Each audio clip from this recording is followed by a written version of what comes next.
उत्तराखंड की जो परंपरा है हम इसको कैसे जीवित रख पाएँ, मैम उसका एक प्रत्यक्ष उदाहरण है। जो ऐपण है हमारी एक प्राचीन लोक कला है, जिसका तात्पर्य होता है कि जो ऐपण एक किसी चीज़ से गेरवे से लीप कर जो हमारे प्राचीन समय में तैयार किया जाता था, तो गेरवे या लाल मिट्टी से लीप कर और उसमें जो बिस्वार होता है चावल का आटा उसका। दिल्ली जैसे शहर में जा रहे हैं और वहां पर आपको ये बैग दिख रहा है और इसमें यह आकृति दिख रही है, तो जो इस कला को पहचानता होगा वो जाहिर सी बात है आपको समझ लेगा कि आप उत्तराखंड के निवासी हैं और यह हमारी पहचान है, हमारा गौरव है।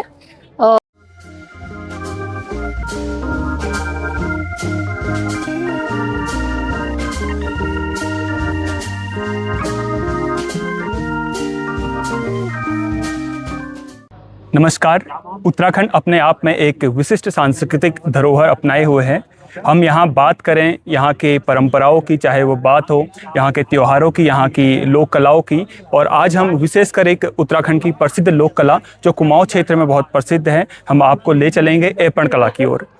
आज हमारे साथ उपस्थित हैं कंचन मैम, जो अपनी ऐपण कला के लिए जानी जाती है।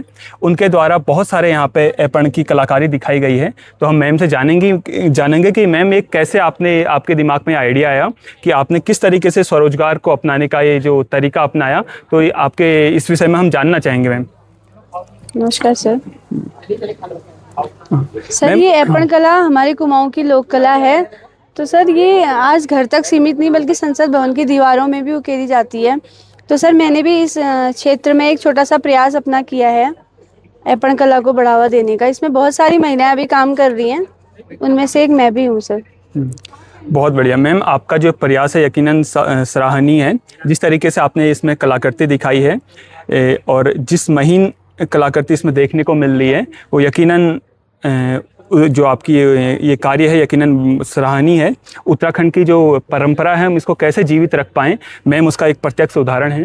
जो ऐपण है हमारी एक प्राचीन लोक कला है, जिसका तात्पर्य होता है कि जो ऐपण एक किसी चीज़ से गेरवे से लीप कर जो हमारे प्राचीन समय में तैयार किया जाता था, तो गेरवे या लाल मिट्टी से लीप कर और उसमें जो बिस्वार होता है चावल का आटा उसका प्रयोग किया जाता था। लेकिन उसकी जो वैलिडिटी है वो बहुत लंबे समय तक नहीं चल पाती, आगे तक नहीं बढ़ पाती है। विशेषकर एक शुभ अवसरों पर तैयार किया जाता है, चाहे वो कोई दीपावली का शुभ अवसर हो या वैवाहिक कार्यक्रम हो, उस शुभ अवसर का ये प्रतीक हुआ करता था। लेकिन इसको कैसे हम आगे तक पहुंचाएं और इस कलाकारी को राष्ट्रीय स्तर पर पहुंचाएं, उसके लिए हमने इसमें जो इसकी वैलिडिटी इसका लंबे समय तक चले, उसके लिए इसमें पेंटों का प्रयोग किया जाता है। तो हमारे साथ हमारी शिक्षिका उपस्थित हैं डॉक्टर दीपा जोशी मैम। इनसे हम जानना चाहेंगे कि ये इस उत्तराखंड की लोक परंपरा जो ऐपण है किस तरीके से अपना कार्य करती है। नमस्कार। जैसा कि आप देख रहे हैं कि कंचन मैम के द्वारा जो यहाँ पर ऐपण का प्रयोग किया गया है, यह प्राचीन काल से हमारी उत्तराखंड संस्कृति में इनका प्रयोग किया जाता है। जैसे कोई भी मांगलिक कार्यक्रम घरों में होता है या तीज त्योहारों में, जैसे कि दीपावली में हम देखते हैं तो लोग ओखली से शुरू कर लक्ष्मी जो के पाँव बनाते हैं वो अंदर भीतर तक ले जाते हैं। मान्यता है कि जो लक्ष्मी माता है वो घरों में जो ओखल होता है, ओखली होती है, उसमें धन धान्य या जो भी हमारा अनाज होता है वह कूटा जाता है। तो कहते हैं वहाँ से जब लक्ष्मी हम बनाते हैं तो वहाँ से पाँव उनके ओखल से आते हैं और सुख समृद्धि धीरे धीरे हमारे अंदर की तरफ बढ़ते हुए पाँव लक्ष्मी के माध्यम से आते हैं। अब पहले से होता था कि विस्वार और गेरवे की मदद से वह लक्ष्मी के पाँव बनाए जाते थे, लेकिन समय के साथ साथ जैसे आधुनिकता बढ़ रही है और आधुनिक चीज़ें बाज़ार में आ रही हैं, तो आप देख रहे होंगे कि जो हमारे कृत्रिम ऐपण बन के आते हैं प्लास्टिक में, वह भी आने लगे हैं। लेकिन जो आनंद, जो अपनापन या जो मैं कहूँगी कि एक जो वास्तविकता है वह ऐपण के माध्यम से ही आती है, जो गेरवे और विस्वार से बनते हैं। और समय ने गेरवे और विस्वार की जगह ले लिए हैं पेंट और कैनवास और या कपड़े। उनकी जगह पर जो हमारे कैनवास या कपड़े पर बने हुए ऐपण हैं ये अधिक टिकाऊ हैं, जैसे कि आपने भी हमें बताया कि अधिक समय तक टिकाऊ होते हैं कैलाश जी। और ये मुझे वाकई में इतने आकर्षित कर रहे हैं कि मैं बता नहीं सकती आपको। इनमें मैम ने अलग अलग प्रकार की जो आकृतियां उकेरी हैं वह सीधे हमारे हृदय पटल पर उतर जाती हैं। तो आपका बहुत बहुत धन्यवाद मैम कि इस कला से आपने बच्चों को अवगत कराया, हम शिक्षकों को अवगत कराया, क्योंकि आजकल की बिजी भागदौड़ में हम इनके लिए समय नहीं दे पा रहे हैं। लेकिन यही है हमारी असली संस्कृति की पहचान, हमारी ऐपण कला, जो मैम इसको पुनरुद्धार इसका कर रही हैं।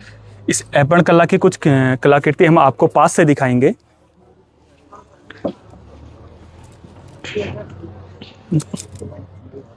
ये विवाह के अवसर पर यह ज्योतिपट्ट बनाया जाता है। इसमें मैम ने लिखा भी है, देहि सौभाग्यम आरोग्यम देहि में परमम सुखम रूपम देहि जयम देहि यशो देहि द्विषो जहि। और यह मांगलिक कार्यक्रमों में उपयोग किया जाता है। और जो इसका आप देख रहे हैं पटल पर जो चित्र उकेरे गए हैं, यह हमारा जो पारंपरिक पिछौड़ा होता है और पिछौड़े में जो बूटे होते हैं, यही मैम ने इसके धरातल पर प्रयोग किया है, जो कि बहुत आकर्षक लग रहा है। और एक बैग भी मैम के द्वारा यहाँ पर प्रदर्शित किया गया है। जो बाजार में हमें जूट के बैग मिलते हैं वो तो आपने देखे ही होंगे, लेकिन जो मैम ने इसमें यह कलाकृति उकेरी है, तो दूर अगर आप दिल्ली जैसे शहर में जा रहे हैं और वहाँ पर आपको ये बैग दिख रहा है और इसमें यह आकृति दिख रही है, तो जो इस कला को पहचानता होगा वो जाहिर सी बात है आपको समझ लेगा कि आप उत्तराखंड के निवासी हैं और यह हमारी पहचान है, हमारा गौरव है। और पहले से जो चाय बनाई जाती थी वह केतली में बनाई जाती थी, चूल्हे पर बनाई जाती थी। और केतली की चाय का स्वाद आप सभी ने शायद अनुभव किया होगा, उसका स्वाद वाकई में निराला होता है। तो मैम ने जब ये केतली के बाहर ये बनाया है तो ये आकर्षक तो लग ही रहा है, साथ में जो केतली का रंग है उसको भी यह संचित करके रखता है, मतलब इसका रंग एकदम खराब नहीं होता है और यह काफ़ी लंबे टाइम तक चलता है। और विशेषकर जो हमारी गगरी है, ये हमारे जब वैवाहिक कार्यक्रम होते हैं तो उसमें ये शुभ होता है और इसका प्रतीक हमें हर विवाह में देखने को मिलता है। तो मैम कुछ इसके बारे में बताइए। जैसा कि आप देख रहे हैं, मैम ने जो यहाँ पर प्रयोग किया गया है जिन चिन्हों का, वो हमारे मांगलिक चिन्ह हैं। जैसे कि गणपति विघ्न विनाशक है, निर्विघ्न कार्य को समाप्त करते हैं, तो उन्होंने गणपति जी का चित्र भी यहाँ पर उकेरा है। फिर ओमकार का चित्र यहाँ पर है, यह है स्वास्तिक का चिन्ह जो कि कल्याण का प्रतीक है। और इन्होंने इसमें अनेक प्रकार के चित्रों का प्रयोग किया गया है।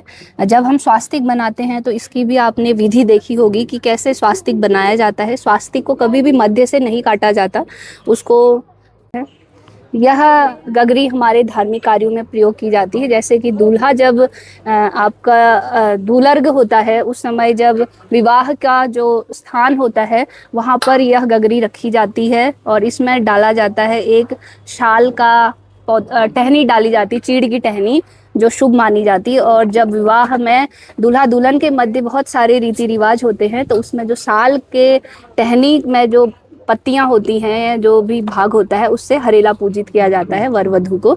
तो यह हमारे मांगलिक कार्यों में प्रयुक्त होने के साथ साथ हमें एक मीठा पानी भी प्रदान करती है। तांबे में रखा हुआ जल काफी पेय बन जाता है, स्वास्थ्यकारी बन जाता है। तांबे में रखा जो पानी है वो डॉक्टर भी इसके लिए सलाह देते हैं कि इसका पानी का प्रयोग किया जाए। तो इन सुंदर आकृतियों के लिए कल्पना मैम का बहुत बहुत धन्यवाद और इनके बारे में विस्तार से बताने के लिए डॉक्टर दीपा जोशी मैम का विशेष धन्यवाद। धन्यवाद कैलाश। मैं चाहूँगी कि ज़्यादा से ज़्यादा लोग इस पेंटिंग के बारे में जानें और मैम से इनको क्रय विक्रय करने के संबंध में आप संपर्क कर सकते हैं। ये वाकई में एक आजीविका का साधन होने के साथ साथ हमारी संस्कृति का पोषक भी है। तो मैम से ज़रूर संपर्क कीजिए इनके बारे में और अधिक जानने के लिए और इन्हें खरीदने के लिए। धन्यवाद कैलाश।